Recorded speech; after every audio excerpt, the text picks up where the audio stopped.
Hola, buenos días muchachos, les habla el profe Mario y para empezar bien el día vamos a hacer una pequeña oración. Hoy vengo a darte gracias, Dios mío, porque me has permitido ver la luz de un nuevo día. Bendice a mis alumnos y a nuestras familias. Protégenos de todo mal. Amén. El día de hoy vamos a ver mediciones y sistemas de unidades. Medir significa comparar las características de un fenómeno con un patrón que es aceptado por un conjunto de personas. El conocimiento de las cantidades físicas de los objetos que nos rodean expresado con un número que son resultado de alguna medición. Garantiza evitar errores que se cometan cuando nuestro razonamiento se basa en alguna impresión sensorial o incluso en alguna estimación arbitraria. Y aquí tenemos un ejemplo que viene en su página del libro, que está pesando un tomate con algún patrón de medida. Nosotros tenemos unos patrones de medida de kilos y se van derivando a partir de él, pero entonces un kilo vale 1000 gramos. Entonces con esto lo que queremos hacer es de que todos con el patrón tengamos las mismas medidas. Esto también se ve mucho cuando una persona tiene un negocio que tenga una báscula. Hay unas personas que van y con sus patrones van a las básculas y ponen esos patrones para que vean que realmente estén dando kilos exactos. También lo hacen con las gasolineras cuando tienen una probeta que mide 1 litro exacto. Todas estas exactitudes son en base a patrones. Con eso se van midiendo esos patrones para que tengan la misma medida. El Sistema Internacional de Unidades, en 1960, la Conferencia General de Pesas y Medidas y la Oficina Internacional de Pesas y Medidas acordaron la creación de un Sistema Internacional de Unidades. Actualmente se conoce como Sistema Internacional y su abreviatura es SI.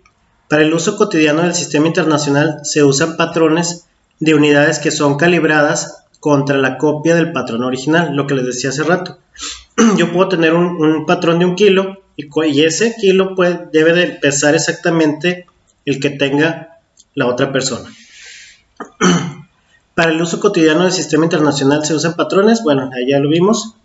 Y aquí tenemos arribita la imagen de un patrón, ese es el patrón de 1 kilo.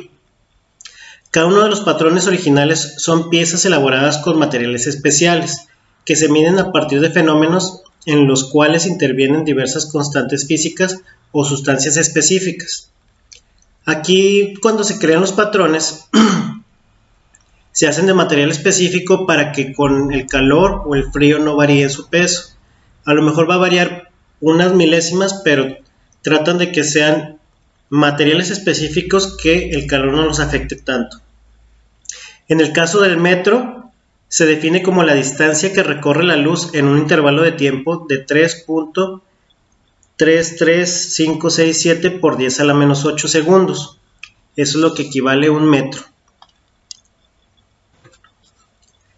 Las cantidades fundamentales y derivadas. Las cantidades físicas se pueden dividir en dos grandes grupos: cantidades fundamentales y cantidades derivadas. Una cantidad fundamental es aquella que no se puede definir y medir empleando otra cantidad más sencilla. En el Sistema Internacional se considera actualmente 7 unidades fundamentales. Entre las 3 primeras son la longitud, la masa y el tiempo. Eso no se puede medir con ninguna otra más que con ellas mismas. Y las otras 4 son la temperatura termodinámica, intensidad de la corriente eléctrica, la intensidad luminosa, la cantidad de sustancia. Ok, ahorita vamos a ver cómo son esas unidades. Aquí tenemos unas tablas de las cantidades. Aquí tenemos la longitud, su unidad es el metro y el símbolo es M. La temperatura termodinámica, la unidad es Kelvin y su símbolo es K. La masa se mide en kilos y su símbolo es kg. El intervalo de tiempo se mide en segundos y su símbolo es S. La intensidad de corriente eléctrica es ampere y su símbolo es A mayúscula. La cantidad de sustancia, esta se utiliza mucho en química y es el mol y su símbolo es mol. La intensidad luminosa se mide en candelas y su símbolo es CD.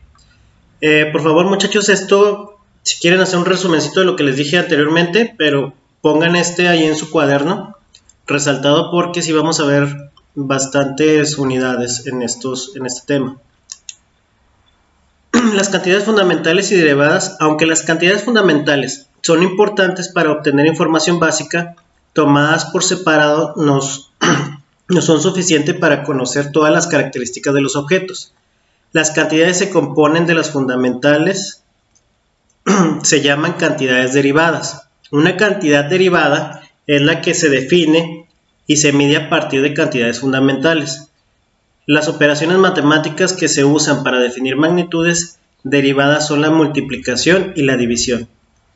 La necesidad de establecer una magnitud derivada surge cuando se consideran características que permiten una mejor descripción de los cuerpos y los fenómenos físicos. No es lo mismo medir una cosa muy pequeña en metros que medirla en centímetros. En centímetros vamos a tener una medición más correcta, o en milímetros. Esas son cantidades derivadas. O sea, no voy a medir un celular en metros cuando lo puedo medir en centímetros o en milímetros. Aquí tenemos un ejemplo de cómo podemos hacer este tipo de ejercicios. Y dice, una placa de metal con forma rectangular tiene una base que mide, base es igual a 0.3 metros y una altura que mide 0.4 metros. Si el área de la placa se obtiene del producto de la base por la altura, entonces, ¿cuál es el área de la placa? ¿Cuál es la unidad del área en sistema internacional? Y aquí tenemos la solución. Podemos calcular el área de la placa mediante la fórmula área es igual a base por altura. Entonces tenemos que 0.3 por 0.4 me va a dar 0.12 metros cuadrados. Los metros cuadrados y el área nos representa una derivada. Es una magnitud derivada que se obtiene a partir de la multiplicación de dos longitudes. Este ejercicio viene en su libro. Y por último, les encargo tarea. Si todavía no tienen el libro, aquí se los pongo para que igual lo copien en su cuaderno y nada más pongan ahí que si es una cantidad física o no. Y se trata, en el cuadro se te muestra a continuación, determina cuáles atributos pueden considerarse cantidades físicas y cuáles no. Aquí tenemos en el primero la emoción de un niño cuando recibe un juguete. Eso no es una magnitud física, entonces ahí vamos a poner que no es una magnitud física. La distancia que existe entre el Sol y la Tierra sí es una magnitud física y la podemos medir. Ahí le van a poner que sí. Ya más adelante vamos a ver cómo se miden este tipo de magnitudes. ¿Ok, muchachos? Bueno, por mi parte es todo. Que tengan un bonito día y Dios los bendiga. Chao.